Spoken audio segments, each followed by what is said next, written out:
Hello, c'est Stécie, j'espère que vous allez bien. Aujourd'hui on se retrouve dans une nouvelle vidéo, mais avant toute chose je voulais vous souhaiter une nouvelle année pleine de bonnes choses. Donc bonne année tout le monde et que tout ce que vous souhaitez se réalise. Et surtout ne baissez jamais les bras parce que tout travail est rendu. Bon, du coup on se retrouve pour parler bouquins, donc j'en ai 3 à vous présenter. On va commencer par celui qui m'a demandé le plus de temps et où j'ai pris le plus de notes aussi. Donc il s'agit du livre Le pouvoir du moment présent. Clairement, au début, j'ai vraiment eu du mal à comprendre. C'est écrit sous forme de questions-réponses en fait, donc c'est assez ludique par rapport à ça. Et c'est vrai que toutes les questions qui nous viennent, elles arrivent au fur et à mesure dans le livre, en fait c'est hyper bien pensé. Au tout début, on nous apprend à dissocier notre nous-mêmes de notre mental, de notre inconscient. Donc c'est la voix négative qui nous parle quand il y a des épreuves plus compliquées que d'autres. Ensuite on aborde l'ego et donc comment s'en détacher parce que c'est ce qui nous amène à souffrir principalement. Donc ensuite on parle du passé et du présent. Et il y a une phrase qui m'a tout particulièrement touchée et que j'avais dû vous mettre sur Instagram. Donc c'était: le passé et le futur sont parce qu'il y a présent, les choses n'arrivent que dans le présent. Et en fait ça m'a vraiment fait écho dans le sens où c'est vrai qu'une fois que les choses sont passées, de toute façon elles vont pas changer. Et par contre, si on continue de faire comme ce qui arrive dans le passé, notre futur sera notre passé. Donc c'est maintenant qu'on doit changer les choses. Après, comment réussir à se détacher du passé et donc du futur en l'occurrence, pour vraiment être dans l'instant. Il nous explique pourquoi souvent on souffre du passé, parce qu'on s'identifie à lui et parce que sans notre passé, en fait, qui est-ce qu'on serait, puisque on part du principe que ce qui nous est arrivé, c'est ce qui fait que nous sommes. Bon, d'un côté c'est vrai, mais d'un autre côté il faut pas qu'on ait peur et que ce soit ça qui nous guide par rapport à ce qu'on a vécu dans le passé. Et ça c'est mon plus gros problème à vrai dire. Ils abordent tout ce qui est les relations amoureuses, quel type de comportements vont forcément nous mener à la catastrophe. Et donc comment résoudre nos problèmes personnels en étant dans l'instant présent. Ensuite il y a un bon chapitre où on parle de lâcher prise et c'est vrai que c'est quelque chose que j'ai du mal à faire. Et donc en fait il nous explique en premier que lâcher prise ça veut pas dire qu'on renonce, ça veut dire plutôt qu'on accepte. Et en acceptant que quelque chose se passe pas comme on le souhaite, et ça nous libère en quelque sorte de la négativité. Et j'ai fait le test sur moi-même et c'est vrai que ça marche, mais de fou. Une fois que la négativité elle est retombée, on peut passer à l'action et donc le fait d'avoir lâché prise, on va avoir de meilleurs résultats sur nos décisions et donc ce seront des décisions réfléchies. Enfin bref, je pense que j'ai parlé énormément sur ce bouquin, je pense que je vais probablement couper des petites notes, mais en tout cas ce que j'en retire c'est énormément de bien.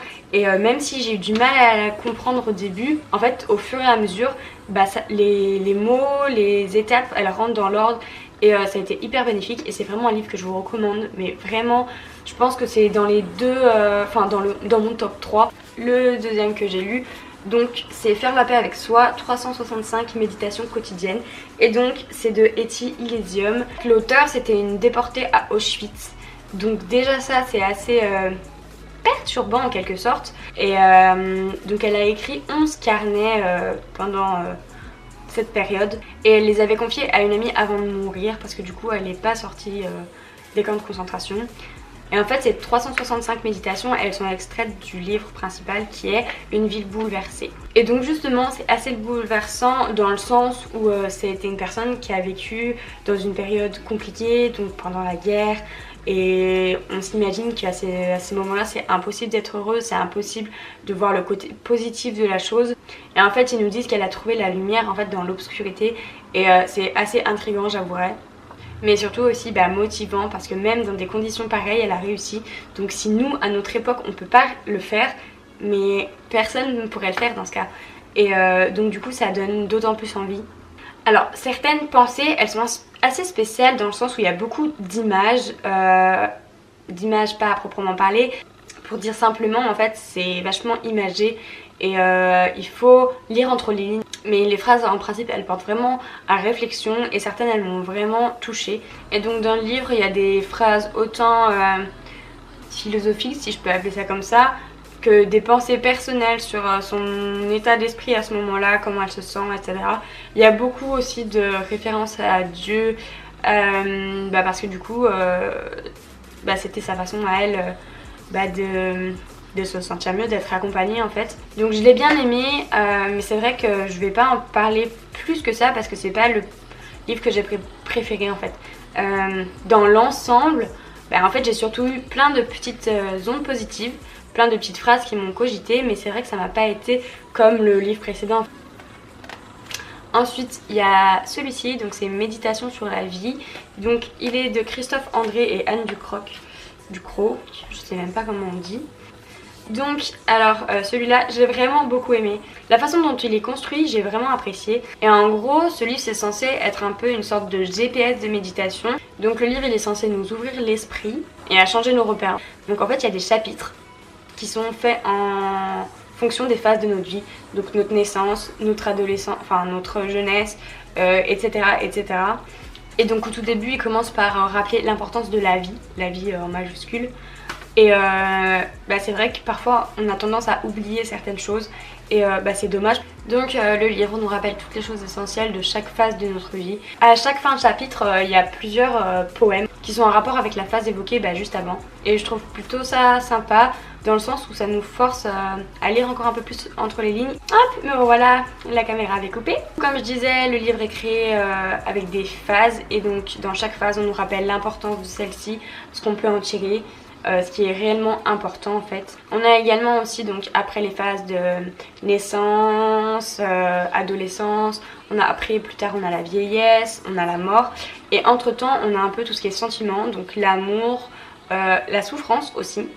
Dans tous les cas il y a toujours une optique positive, donc même dans le paragraphe de la souffrance, en fait ils nous disent que sans souffrance il n'y a pas de bonheur parce que forcément ça va avec les deux.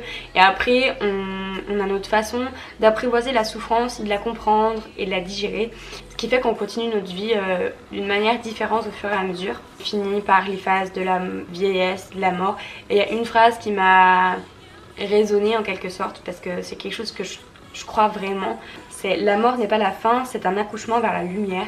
Et en fait ça prend tout son sens dans le sens où justement on a notre vie. Alors certains pensent qu'après il n'y a rien, je respecte tout à fait cet avis là, mais il y en a plein d'autres qui pensent que après il y a quelque chose, et je fais partie de cette partie de personnes. Donc j'ai vraiment été touchée par ce livre, par le fait qu'il nous rappelle vraiment les choses essentielles. Parfois on a tendance à être dans une société qui nous dit qu'on doit être comme ça, qu'on doit faire ci, qu'on doit faire ça. Et pas du tout, et on en oublie les choses simples de la vie en fait. On oublie de passer du temps avec nos proches, on oublie de profiter de ce qu'on a, et on veut toujours plus. On est dans une société où il faut travailler plus pour gagner plus, pour avoir plus. Et en fait c'est à mes yeux pas ça qui vous rendra heureux, parce que on part pas avec nos voitures, on part pas avec nos maisons, etc. Enfin, même si c'est hyper plaisant, il faut pas que ce soit ça qui motive votre vie en fait. Parce que pendant que vous vous acharnez à travailler pour avoir ci, pour avoir ça, vous vivez pas votre moment, vous êtes dans la vitesse constamment. Et donc pour finir là-dessus, je dirais qu'on m'a toujours dit que le bonheur c'était les choses simples de la vie. Et en fait ça prend vraiment tout son sens au fur et à mesure que je fais un travail sur moi-même.